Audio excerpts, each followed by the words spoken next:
Bueno, mis hermanos, el domingo pasado terminamos hablando sobre el pan sin levadura, que era también llamada la fiesta de la santidad, el cual decíamos que todo verdadero cristiano debe vivir esta santidad.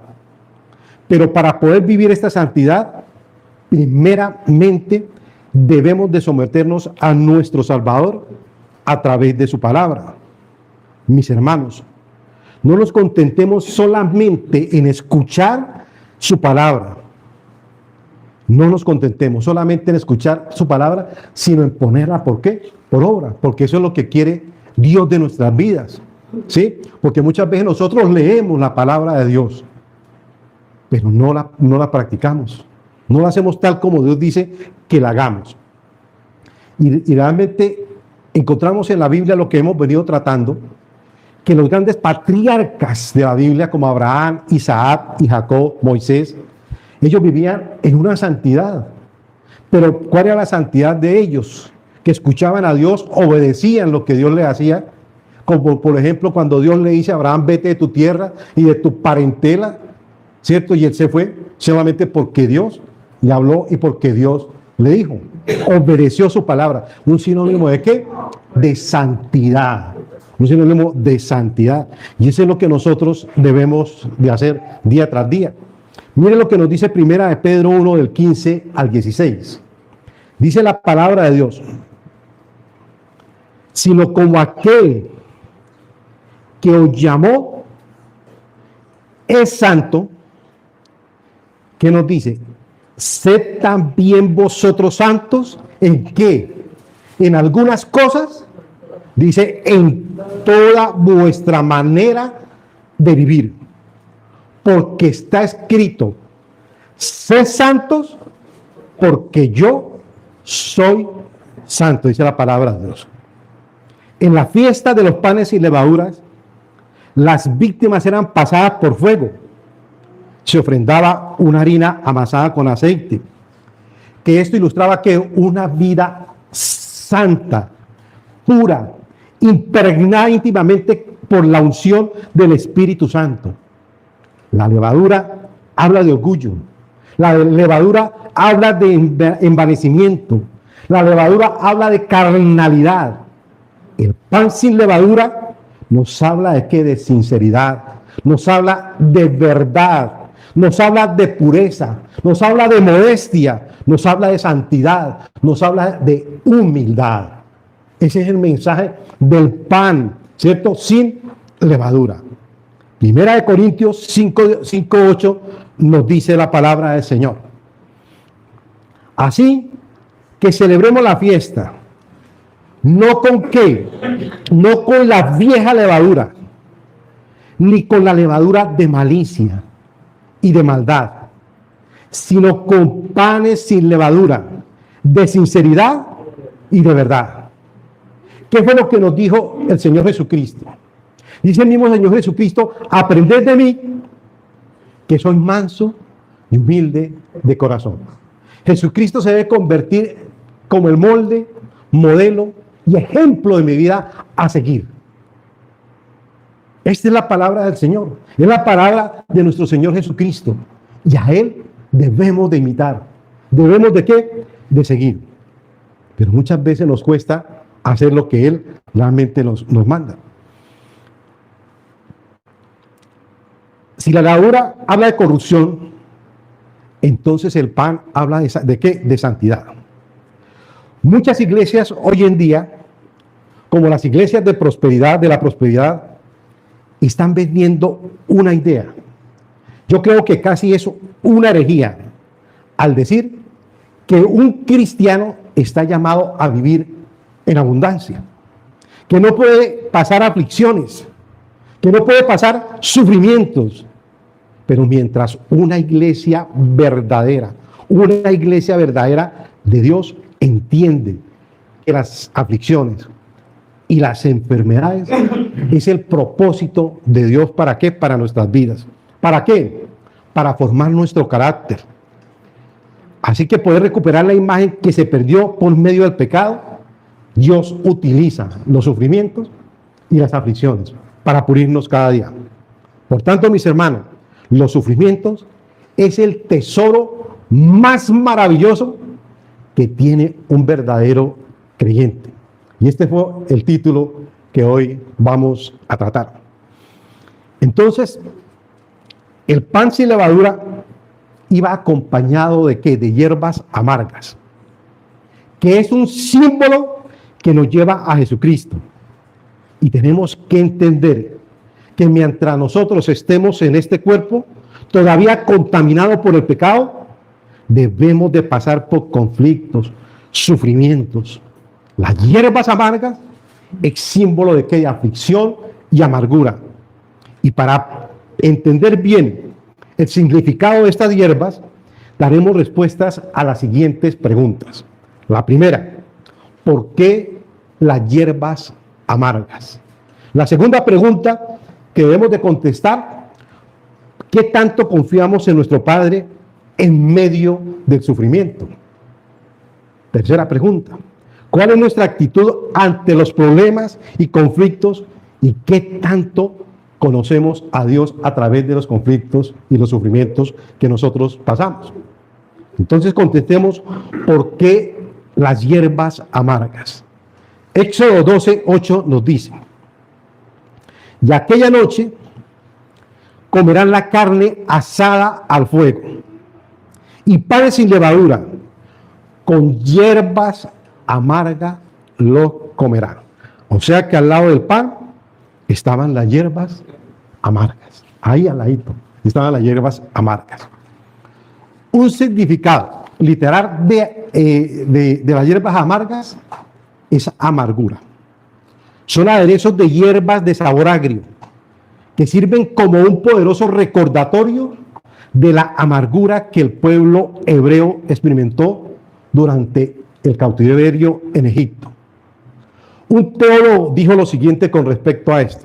Póngale cuidado.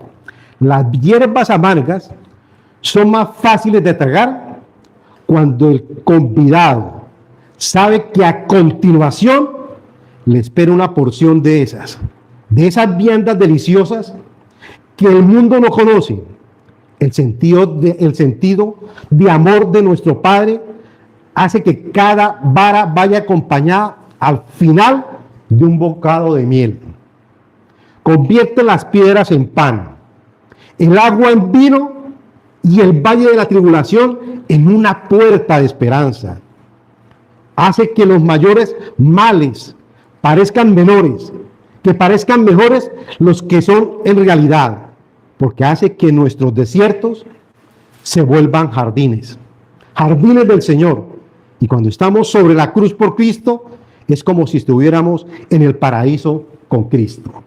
Vea qué definición tan bonito que nos pone este teólogo a través de las aflicciones que nosotros podemos pasar. Es una gran bendición, es un gran tesoro que Dios nos pone a través de los sufrimientos. Estas hierbas amargas debían consumirse en la celebración de la Pascua. Mientras las comían, ellos les recordaba la vida amarga que habían vivido en manos de los egipcios, el cual les habían hecho amargas sus vidas. Las hierbas amargas nos hablan de amargura de esclavitud. El verdadero creyente, mis hermanos, sabe que debe superar toda amargura de este mundo para vivir al final. ¿Para vivir en dónde?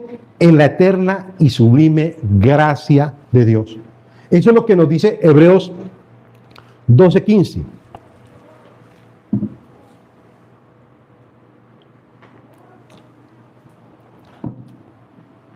Dice la palabra de Dios: mirad bien, no sea que alguno deje de alcanzar la gracia de Dios, que brotando alguna raíz de amargura os estorbe y por ellos muchos sean contaminados. La cuestión es que no solamente se contamina a usted, sino que también contamina ¿a qué? A otros, a los que están aquí, a su alrededor. El problema no es solamente suyo, sino lo que usted hace con estar amargado, afectar todo su entorno. Y eso es lo que nosotros debemos de cuidar. No sea que alguno deje cansar la gracia de Dios por esta amargura. Las hierbas amargas es un símbolo del sufrimiento. Es un símbolo del sacrificio de Cristo en su Pascua. Jesús experimenta la amargura de la traición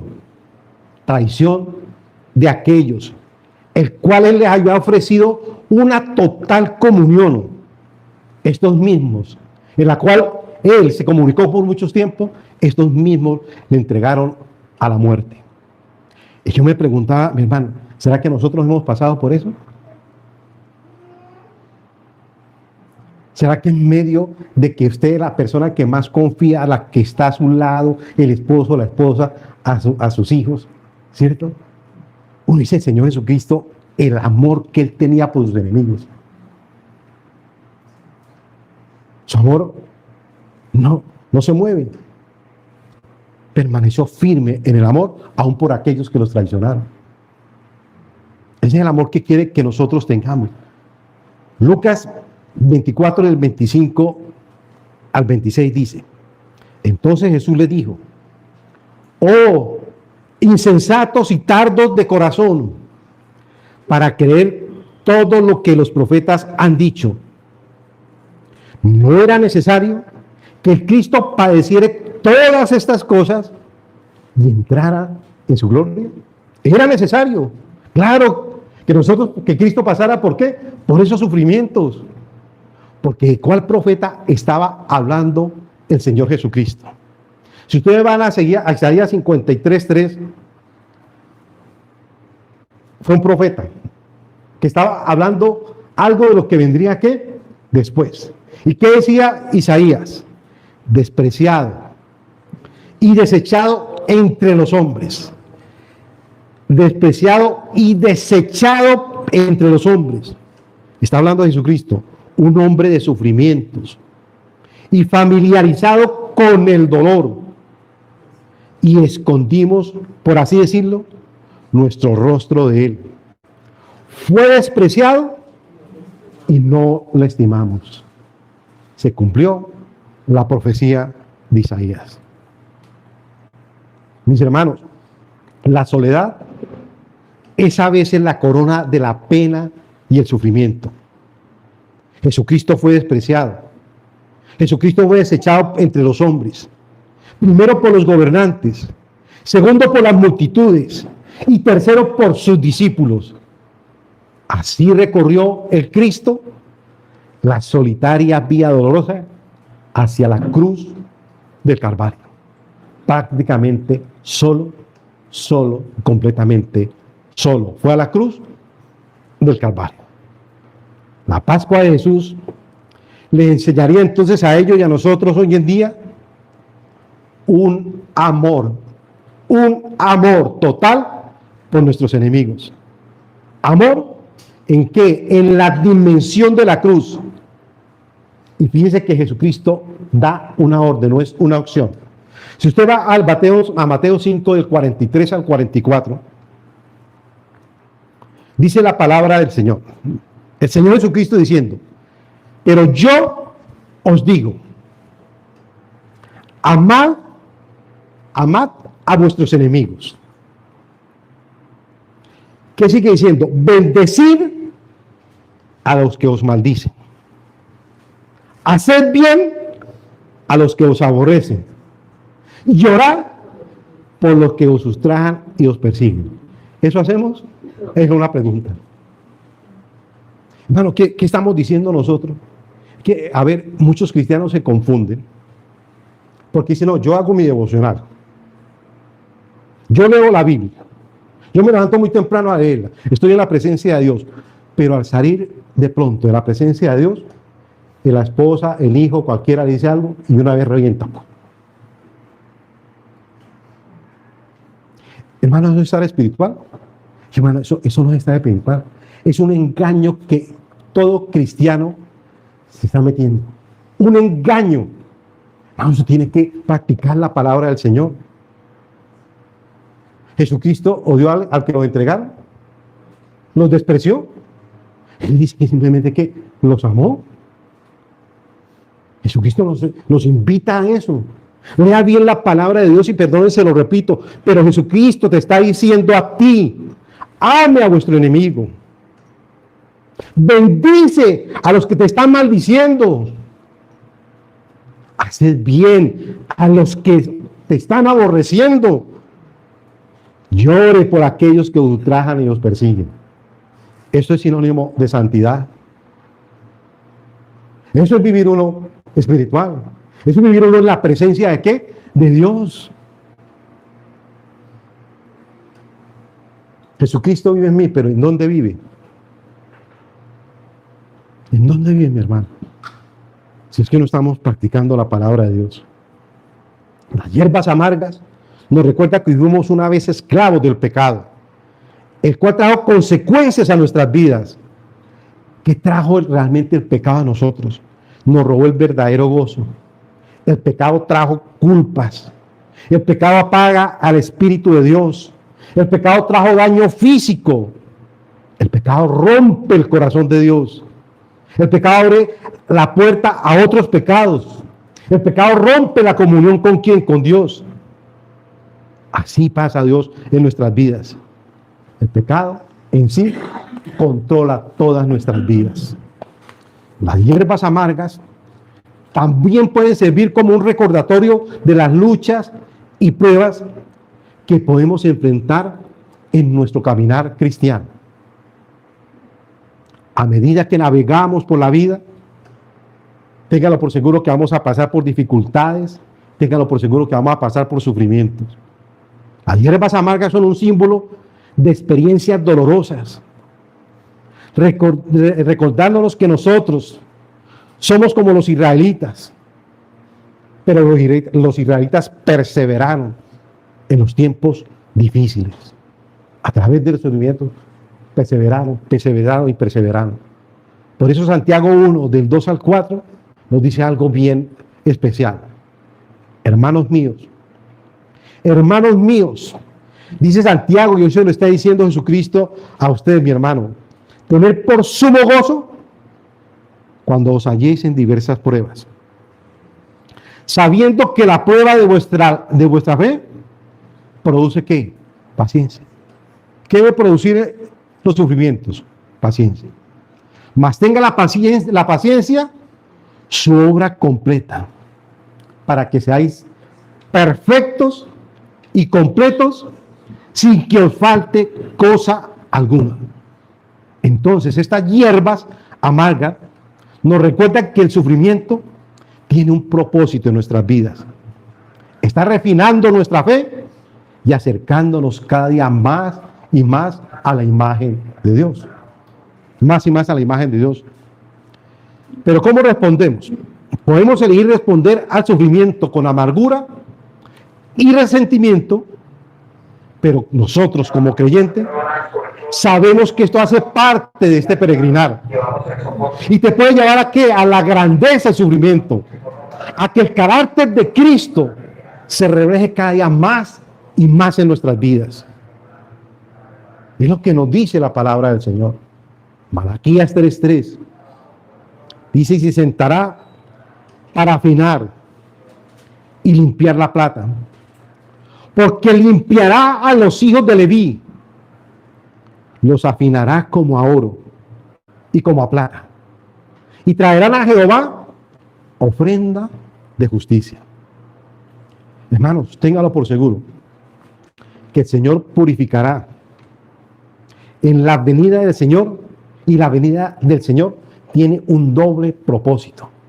La venida de Jesucristo, primero, purificar el sacerdocio, y segundo, ejecutar el juicio sobre los pecadores. Aquí Malaquías mezcla la primera y segunda venida de Cristo. En la primera venida fue el zarandeo y separación, como lo dice Juan 9:39. Para juicio he venido. ¿Y he venido a qué? A este mundo. ¿A qué vino Jesucristo?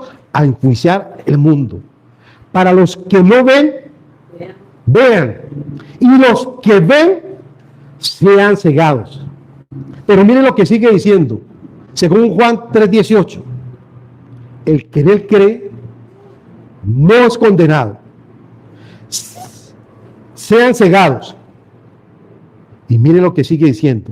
El que no cree no es condenado, pero el que no cree ya ha sido condenado, porque no ha creído en el nombre del unigénito Hijo de Dios. El que no cree en el unigénito Hijo de Dios ya ha sido condenado. Toda alma o está cegado de la gracia, está impregnado de la gracia, o está fuera de ese estado de la gracia, en el favor de Dios, o está bajo la ira de Dios. Pero téngalo por seguro que todos serán salados por el fuego y probados por el fuego de nuestro amado Señor Jesucristo. Mateo 3, del 11 al 12 nos dice: Él os bautizará el Espíritu Santo y fuego. Su aventador está en su mano, y limpiará su era, y recogerá su trigo en el granero, y quemará la paja en fuego que nunca se apagará. Se está refiriendo al infierno. El fuego que nunca se apagará. Y déjeme decir, hermano, que el poder del fuego es doble. Mire cómo lo define Juan Calvino. El fuego quema y purifica.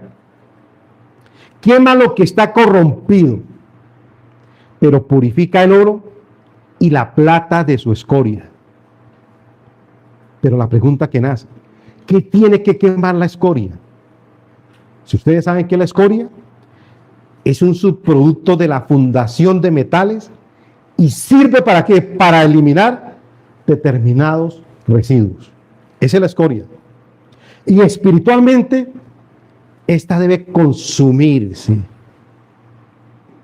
Esta debe estar en nuestras vidas. Señor, gracias, Señor de los cielos, vuelvo y digo, por los sufrimientos. El pecado que hay en nosotros tiene que ser consumido por la gracia primera ¿de qué? De Dios. O si no, estamos a disposición de ir al infierno. Después del derramamiento del Espíritu Santo, en el tiempo de Pentecostés, en Hechos 6:7 nos dice que también muchos de los sacerdotes obedecieron ¿a qué? A la fe. Después del tiempo de Pentecostés, muchos sacerdotes obedecieron a la fe. Y el propósito de esta purificación era que trajeran a Jehová ofrenda de justicia. Los sacerdotes, cuando obedecieron ¿a qué? A la fe, que trajeran a Jehová ofrendas de justicia. Por eso primera de Pedro 2:5 nos dice: vosotros también. ¿A quién se está refiriendo? A la iglesia. Como piedras vivas, sed edificados como casa espiritual y sacerdocio santo, para ofrecer sacrificios espirituales aceptables a Dios por medio de nuestro Señor Jesucristo. El sacrificio, mis hermanos, más precioso que nosotros debemos de ofrecer al Señor es el de nosotros mismos. Como nos dice Romanos 12:1. Así que, hermanos, os ruego por las misericordias de Dios que presentéis vuestros cuerpos en sacrificio vivo, santo y agradable, que es vuestro culto racional día a día. Eso es nuestro sacrificio. Cada mañana, Señor, me presento delante de ti. Presento todo mi ser. Dios, delante de ti estoy, Señor de los cielos. Señor, que aún el fuego tuyo, Señor de los cielos, queme todo pecado, Dios de los cielos, que haya en mi vida, que me está afectando primeramente la comunión contigo y también la comunión con los que me rodean. Mis hermanos, Dios sostiene al creyente de la parte más caliente del fuego, del sufrimiento. ¿Y para qué lo sostiene? Para poder purificarnos completamente. para poder purificarnos completamente. Pero téngalo por seguro, que está con nosotros durante todo el proceso y Dios no va a quitar su mirada de nosotros, ni va a permitir que nosotros seamos destruidos. Y esta purificación estará completa solo cuando Dios pueda ver la imagen reflejada de Él en nosotros. Me acuerdo que un familiar mío trabajaba en unas minas de oro y resulta que un día me trajo una piedrita como cualquiera. Dijo, vea, le regalo esto, cuñado. Mira, ¿esto para qué me sirve una piedra? Dijo, no, simplemente llévela a un joyero y mira a ver qué hace el joyero con él. Me fue del joyero, realmente empezó a darle fuego a la piedra y cuando empezó a salir algo doradito y le siguió dando fuego y empezó como a quitarse todo lo de encima y salió un oro puro, un oro puro. Sí, hermano, el ejemplo, lo que Dios, ¿por qué pone Dios el ejemplo del oro? Es que el oro no sale como nosotros lo vemos. El oro es feo, horrible, ¿cierto? Es una piedra, pero al pasarlo por un proceso se convierte en algo hermoso. ¿Y sabe cuando se pule bien el oro, qué se va a reflejar? ¿El rostro de qué? De uno en el oro. ¿Sí? O sea que se está volviendo oro, mirando que la imagen de uno en el oro. Y eso es lo que tiene que ver a los que nos rodean, la imagen de Cristo realmente en mi vida. ¿Pero qué se necesita? ¿Fuego para pulirme? Claro. Se necesita sufrimiento. Se necesita dolor. ¿Por qué le huimos nosotros al dolor? ¿Por qué le huimos nosotros al sufrimiento? ¿Por qué le huimos nosotros a los conflictos? Es que es tan fácil. No, yo me voy mejor. Me voy de la empresa. Porque es que porque me mira feo y no me comprende. No, Dios está puliendo su carácter. Dios le está echando fuego para que la imagen de Él se refleje realmente en su vida. ¿O fue que Jesucristo la vio fácil? ¿O fue que los apóstoles la vieron fácil? No. Al conflicto, a los sufrimientos no hay que huirle. Hay que enfrentarlo y darle gracias a Dios porque está viviendo para reflejar su imagen en mí. Pero hermanos, ¿qué tanto nosotros confiamos en nuestro Padre en medio del sufrimiento? Lo que leíamos al principio, Romanos 5, del 3 al 4. Y no solo esto, sino que también en nuestros sufrimientos, porque sabemos que el sufrimiento produce perseverancia. La perseverancia, entereza de carácter. La entereza de carácter, esperanza. Y es que, hermano, téngalo por seguro que el sufrimiento tiene que producir en nosotros perseverancia. Insistir, persistir y no desistir. El sufrimiento. Y el sufrimiento siempre se va a definir como ¿qué? Como pruebas. La perseverancia está relacionada con la fe en Dios durante tiempos difíciles. Pero nuestro objetivo es correr la carrera de la vida de manera que Dios nos indicó. Nosotros estamos llamados a ser maratonistas en la carrera de la vida y fortalecernos cada día más en Cristo. ¿Para qué? Para alcanzar la medida de la estatura de la plenitud de Cristo. De la plenitud de Cristo. Después el versículo nos dice perseverancia y carácter. Un carácter probado, producido por la prueba, tiene relación de la manera como se prueba o se purifica el oro que ya vimos. El oro extraído reciente de las peñas, ¿saben lo que hacen? Lo meten en un crisol, que es un recipiente que se usaba para refinar realmente los metales preciosos. Ahí se lleva al punto de hervor. Esto está obligando ¿a qué? A que los metales más ligeros se eleven a la superficie, ¿sí? Para que el orfebre pueda eliminarlos. Pero el oro, como metal pesado, queda en el fondo. Como resultado, da un oro puro, da un oro puro. Y primera de Pedro 1:7 nos dice, la fe viene a ser refinada. Póngale cuidado a ese versículo que a mí me llamó mucho la atención. Primera de Pedro 1:7. La fe es que refinada. ¿Y cómo se purifica la fe? Por las pruebas, dice la palabra de Dios. El crisol de la vida, que hace puro al creyente.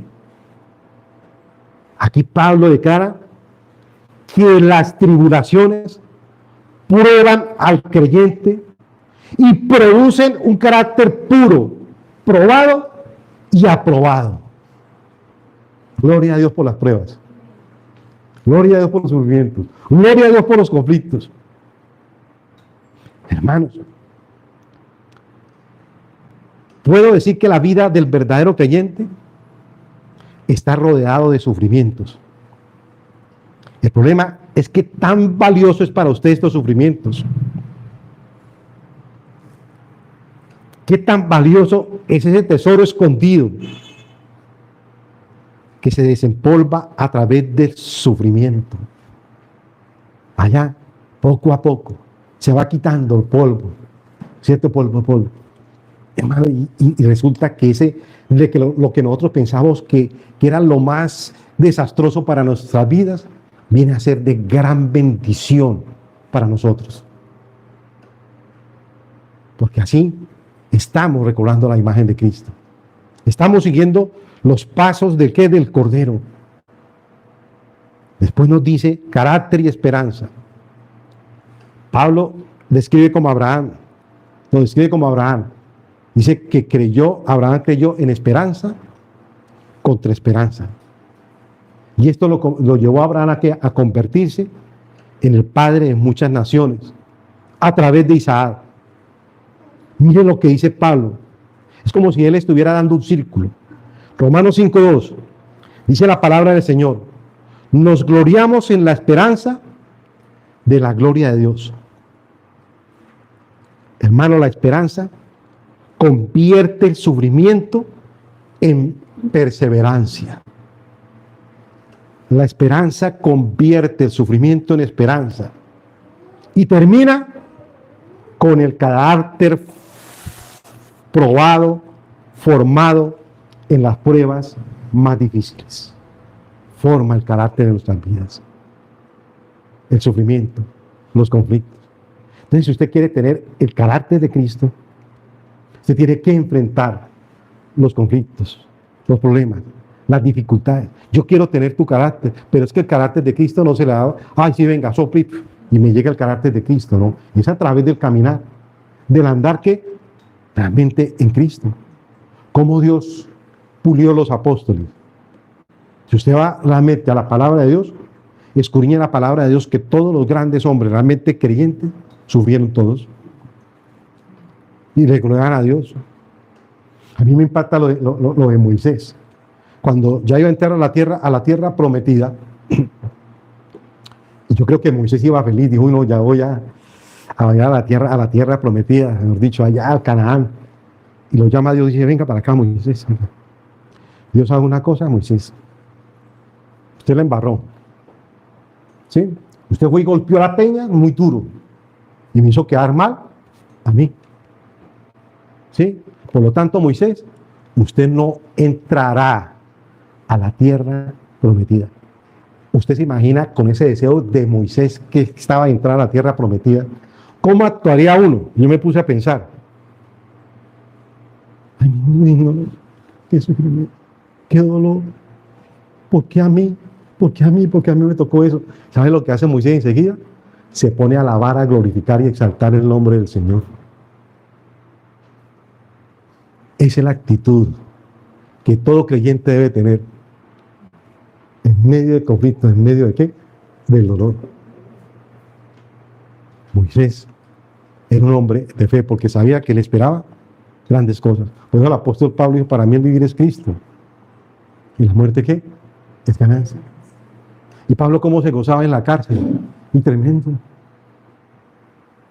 Allá alababa y glorificaba ¿qué? al Señor. ¿Exaltaba qué? Al Señor. Y nosotros pasamos por cositas así y nos morimos.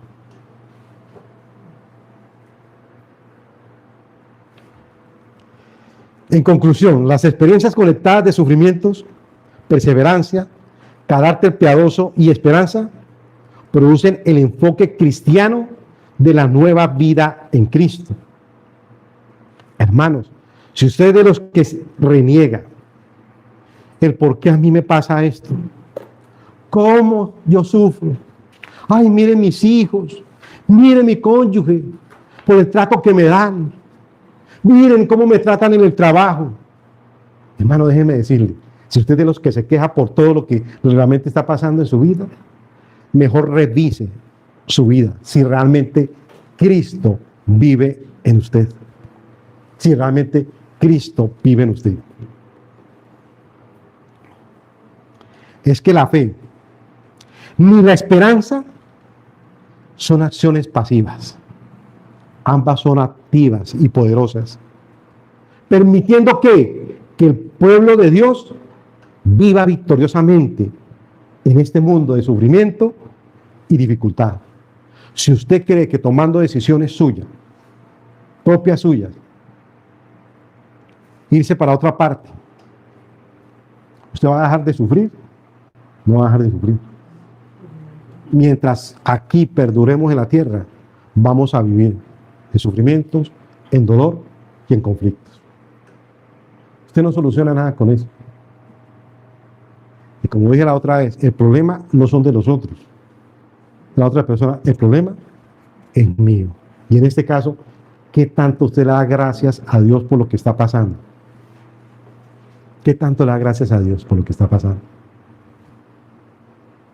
¿Se goza en medio del sufrimiento, del dolor, del conflicto que está pasando? ¿Alaba, exalta el nombre del Señor? ¿O es de las personas que cuando llega a eso, no, ya no busco más del Señor? Antes, en vez de aumentar la búsqueda del Señor, una oración ferviente, un ayuno, ¿cierto? ¿Qué es lo que hacen? ¿Se alejan de qué? Prácticamente del Señor. La tercera pregunta entonces, ¿cuál es nuestra actitud ante los problemas y los conflictos? ¿Qué tanto le conocemos a Dios a través de esto? Jesucristo nos está diciendo que debemos de concentrarnos en perfeccionar nuestra relación con Él. Depender absolutamente de Él. Conocerle.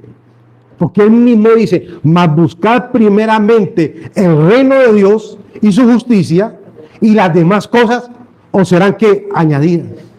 Hermano, no te afanes por la vida de este mundo. No te afanes si Dios te está poniendo a prueba o no. Usted está en las manos de Dios. Usted está aquí en el hueco, mi hermanito, de las manos de Dios. Los ojos de Dios están puestos ahí. Pero ¿lo reconoce? ¿Lo reconoce, mi hermano? Él es mi Padre. Él quiere lo mejor, ¿para qué? Para nosotros. Pero para darnos lo mejor, tiene que pulir nuestras vidas. Tiene que sacar la escoria de nuestro corazón. Tiene que sacar el pecado de nosotros.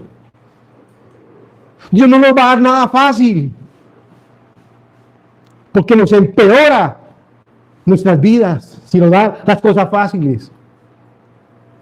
Él tiene que pulirnos para depender absolutamente en Él. Hermanos, afanémonos más bien por la relación con el Padre. Búsquelo con afán, búsquelo con intensidad. Buscar primeramente significa por encima de todo, es darle la prioridad. Dios no está diciendo por qué, Dios no está diciendo por qué están preocupados por las otras cosas. ¿Por qué están poniendo en primer lugar esas cosas? Hijitos míos, dice el Señor, el primer lugar es el reino de Dios y su justicia. Y lo primero que usted debe hacer es acudir a Dios.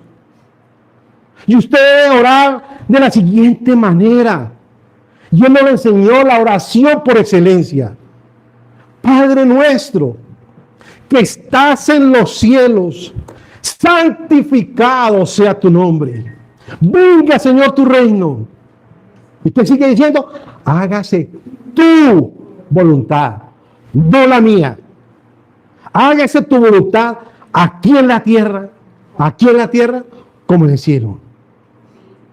Y ya después, sí, dígale, el pan nuestro, dánoslo, ¿qué? Cada día, dánoslo hoy. Pero primero buscó el reino de Dios, allá en la presencia, en el lugar santo, en el lugar santísimo, en la intimidad con Dios, le dio la gloria, la honra, la exaltación, la alabanza. Y él, mire, con una sonrisa, eso era lo que yo quería. Ahora sí, ¿qué quiere, hijito? Pero ¿qué hacemos nosotros cuando vamos en oración? Señor, mire, es que me hace falta esto. Dios mío, hay que ello. Esa no es la manera de orar. Jesucristo nos está enseñando. Buscar primero el reino de Dios y su justicia, y lo demás vendrá por añadidura. Primero buscar el reino de Dios y su justicia. Y es hacerlo, mis hermanos, ¿de qué? De corazón. De deseos. Estamos, hermanos, en su reino. Y por tal motivo debemos de buscarle como hijos de nuestro Padre Celestial.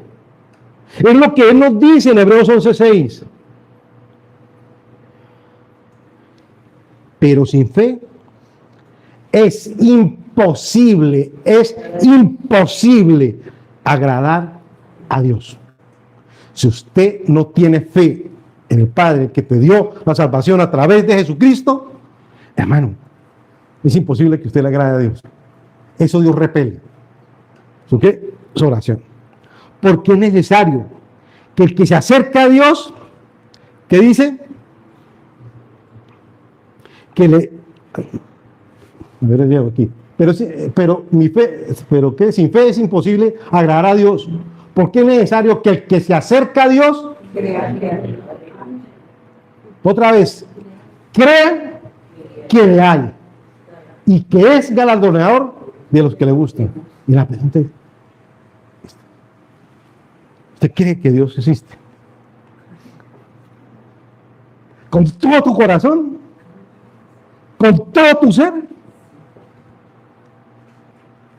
No, entonces, ¿por qué flaqueamos? En medio del conflicto, en medio del sufrimiento. ¿Por qué lloramos? Si usted sabe que tiene un Padre grande, maravilloso, extraordinario, que nunca te va a fallar. Eso no es creer. Eso no es creer. Muchos cristianos pierden bendiciones porque no buscan a Dios con amor, con diligencia. No buscan su rostro. No oran. El cristiano tiene que buscar el rostro del Señor a diario. Constante, como dice Dios en su palabra. Orad sin cesar. Orad sin cesar. ¿Lo tenemos aquí? ¿O lo tenemos en el corazón y lo hacemos? Es la pregunta. Lo sabemos. Muy intelectuales, conocemos la palabra, pero ¿qué tanto, vuelvo y digo, aplicamos la palabra del Señor a nuestras vidas? Segunda de Corintios 4, 17 y 18. Dice Dios tan bonito, tan hermoso. Uy, Señor, qué grande. Porque esta leve tribulación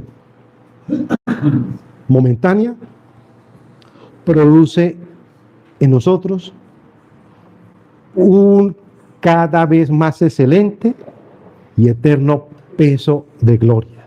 Peso de gloria. No mirando nosotros las cosas que se ven, sino las que no se ven. Pues las cosas que se ven son ¿qué? Temporales. Pero las que no se ven vienen a ser ¿qué? Eternas. ¿A dónde estamos poniendo nuestra mirada? ¿En las cosas del mundo? ¿Aquí? ¿En lo de la tierra? No, si usted está poniendo su mirada allá en el cielo, usted tiene que amar a su esposo, a su esposa, a su hijo, tal como es. Tiene que amar a su enemigo, al que os maldice, al que os ultraja. Eso es lo que nos enseña Cristo. Tan bonito que es decir, no, tengo mi mirada, pruébese aquí, pruébelo a ver si realmente tiene la mirada realmente en el cielo.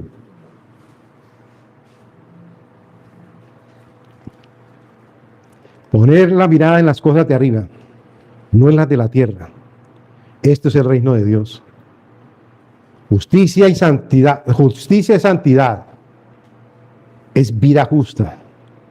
Y estas hay que buscarlas. Bien dice Dios en su palabra, bienaventurados los que tienen hambre y sed de justicia. Los que tienen hambre y sed de justicia, ¿por qué? Porque ellos serán saciados. Cuando usted busca esa justicia, entonces seremos saciados. El cristiano que busca la justicia, busca ser como ¿quién? Como Cristo. Busca la santidad, busca ser santo, busca crecer en gracia y en conocer cada día más y más al Señor. Eso es, mi hermano, buscar la justicia. Cuanto más santos somos, más cerca estamos de Dios. Y mayor será nuestra fe.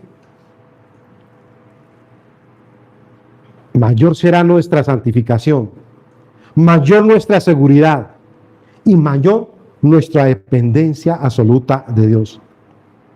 Entre más santos, más conoceremos a Dios. Y lo conocemos como nuestro Padre. Y entonces, mis hermanos, nada que nos suceda alterará nuestra estabilidad, porque nuestra relación con Él es muy íntima. Estamos pegados a Él. Todos los días nos adherimos más a Él. Si por algo, mis hermanos, nos tenemos que afanar, es por nuestra condición espiritual, por nuestra proximidad con Dios, con nuestra relación día tras día con ¿quién? Con Él. Por eso es que debemos nosotros ¿de qué? De preocuparnos. Entre mayor sea nuestra fe y conocimiento de Él, menos serán nuestras preocupaciones. ¿Por qué? Porque sabemos que las demás cosas serán añadidas. Formarán parte del trato que Dios nos da. El inconverso no hace sino pensar acerca de estas cosas, pero nunca encuentran satisfacción. El hombre de Dios ora por el reino de Dios y lo busca. Y estas otras cosas le serán añadidas. Y déjeme decirle que esa es una promesa que hace Dios. Y Dios, cuando hace promesa, Dios las cumple. Porque las cumple. ¿Ustedes se acuerdan el ejemplo de Salomón? Salomón no pidió riquezas. Salomón no pidió vida larga. Salomón pidió ¿qué? Sabiduría. ¿Y qué le dijo Dios? ¿Y qué le dio Dios? Eso y mucho más. Lo hizo el hombre más sabio del mundo. Más sabio. Y que ninguna de la historia la ha podido tener esa sabiduría. Pero si se pone primero a Dios, si se pone primero su gloria, entonces ¿qué tendremos? Las promesas de Dios a través de la palabra de su Hijo. Tenemos que buscar, mis hermanos, desesperadamente ser más como Él y vivir nuestra vida más cerca de Él. Hermano, pregunto, ¿cuántos días y semanas y meses han transcurrido sin buscar el rostro de Dios? ¿Has orado? ¿Cuánto más cerca vivimos cerca de Dios, apegados a Él? ¿Cómo son nuestras oraciones delante de Dios? ¿A la ligera? Bueno, eso se necesita una disciplina. Si usted quiere realmente adquirir el carácter de Cristo, desea buscar el rostro de Dios, bueno, usted tiene que ir acostumbrarse a levantarse una hora antes de lo acostumbrado. A buscar el rostro de Dios. Usted tiene que disciplinarse. Tiene que hacerlo. Porque es que la oración a Dios no es ahí, venga y tal y listo y salgo. Si usted hace devocional, eso le quita tiempo a uno de pronto. Una oración bien ferviente a Dios, leer un versículo, leerlo, escudriñarlo, interiorizarlo, vivirlo, ¿sí? Para su vida, aplicarlo. Pero a Dios no se le busca así como si fuera lo último, como si me queda tiempo. Pero andamos más afanados por las cosas del mundo. Por las cosas del mundo. Ser imitadores de mí, así como lo soy yo de Cristo, hijo del apóstol Pablo. Vamos a las aplicaciones. Mis queridos amigos, que me escuchan, mientras usted no crea en el Señor Jesucristo y se arrepienta, usted va a vivir como un esclavo. Va a vivir como el pueblo de Israel en Egipto. Tal vez no te des cuenta de lo que te espera, pero déjeme decirle, de lo que te espera, mi querido amigo, es terrible. Si no nos arrepentimos realmente de corazón delante del Señor. Juan 5, 28 y 29. Dice la palabra del Señor: no os maravilléis de esto, porque vendrá hora cuando todos los que están en el sepulcro, todos, no está diciendo los creyentes, solamente, todos los que están en el sepulcro oirán su voz. Y los que hicieron lo bueno saldrán ¿qué? A resurrección de vida. Mas los que hicieron lo malo, ¿a qué? A resurrección de condenación. O sea, para los profundos infiernos. Mis queridos amigos y hermanos, miremos quién tiene el boleto seguro para entrar al cielo. ¿Lo tienes ganado? Mire detenidamente lo que dice Apocalipsis 21, del 6 al 8. Y me dijo: hecho está, yo soy el Alfa y la Omega. Soy el principio y el fin, está diciendo el Señor Jesucristo. El que tuviere sed, yo le daré gratuitamente de la fuente del agua de la vida. El que venciere, heredará todas las cosas. Y yo seré su Dios, y él será mi hijo. Pero los cobardes e incrédulos, los abominables, los homicidas, los fornicarios, los hechiceros, los idólatras y todos los mentirosos tendrán su parte en el lago que arde con fuego y azufre, que es la muerte ¿qué? Segunda. Terrible. Hermano, no podemos seguir jugando con Dios. Porque esto es una verdad. Si usted cree en la palabra de Dios. Ah, no, es que yo puedo fornicar, no hay problema. Un lisadito yo puedo alterar.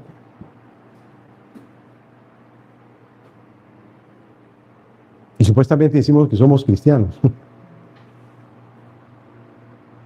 No, vámonos a vivir juntos. Eso es fornicar. ¿Y qué está diciendo Cristo aquí? Que los fornicarios no heredarán ¿qué? El reino de los cielos. Es muy claro. Y esta viene peor. 1 Corintios 6, del 9 al 10.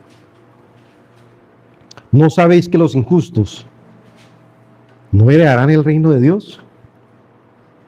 No erréis. Vuelve y dice: ni los fornicarios, ni los idólatras, ni los adúlteros, ni los afeminados homosexuales, ni los que se echan con varones, ni los ladrones, ni los ávaros, ni los borrachos, ni los maldicientes, ni los estafadores heredarán el reino de Dios. Tremendo. La pregunta es: ¿tenemos el boleto fijo para entrar al cielo? Las hierbas amargas en la cena del Señor nos sirve como recordatorio tangible del dolor y las dificultades de que el pueblo de Dios ha enfrentado a lo largo de la historia. Además nos sirve como recordatorio conmovedor de los desafíos que podemos encontrar en nuestro caminar cristiano. Y así como los israelitas perseveraron a través de su sufrimiento para llegar a la tierra prometida, nosotros también podemos sacar fuerza de su ejemplo y encontrar, mis hermanos, esperanza en la obra redentora de Dios a lo largo de la historia.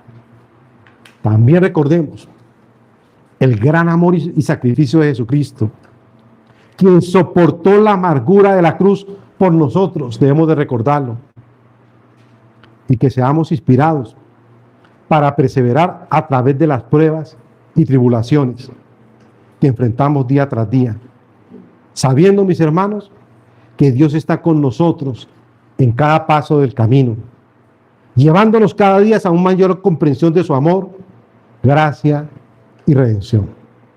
Oremos, mis hermanos.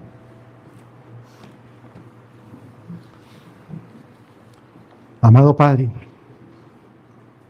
gracias te damos, Dios, por esas hierbas amargas que pasamos día tras día. Qué tesoro tan precioso, Señor. Porque hoy, Señor, debemos de comprender que es tu voluntad agradable y perfecta. Y cuando dice que es perfecta, es que tú tienes un propósito, Dios, a través de estos sufrimientos. Señor, tú quieres formar el carácter a través de ellos. Tú quieres recuperar la imagen que perdimos por el pecado a través, Dios, del sufrimiento.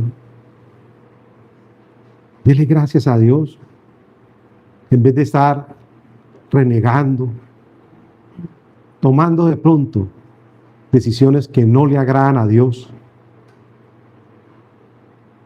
tomando decisiones a lo que a ti te parece bien, pero no es lo que Él quiere, nuestro Padre. Los sufrimientos nos pulen, los sufrimientos nos santifican, los sufrimientos nos lleva cada día a anhelar la segunda venida de nuestro amado Señor Jesucristo. Si tú estás viviendo en pecado, vuélvate ahora en amistad con Él y tendrás paz y por ello te vendrá bien.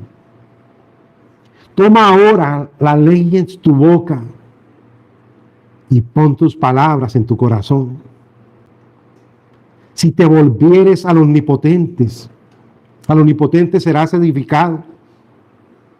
Entonces alejarás de tu tienda la aflicción. Tendrás más oro que tierra, y como piedras de arroyos, oro y Ofir. Entonces el Todopoderoso será tu defensa, porque entonces te deleitarás en Él, en el Omnipotente, y alzarás a Dios tu rostro. Orarás a Él, y Él te oirá, y tú pagarás tus votos. Entonces determinarás a sí mismo una cosa, y te será firme, y sobre tus caminos resplandecerá la luz. Cuando fueren abatidos, dirás tú, enaltecimiento habrá, y Dios salvará al humilde de ojos. Él libertará al inocente, y por la limpieza de tus manos, éste será librado. Sed santos, porque yo soy santo, dice nuestro amado Señor Jesucristo. Te damos gracias en Cristo Jesús, Señor nuestro. Amén y amén, Señor.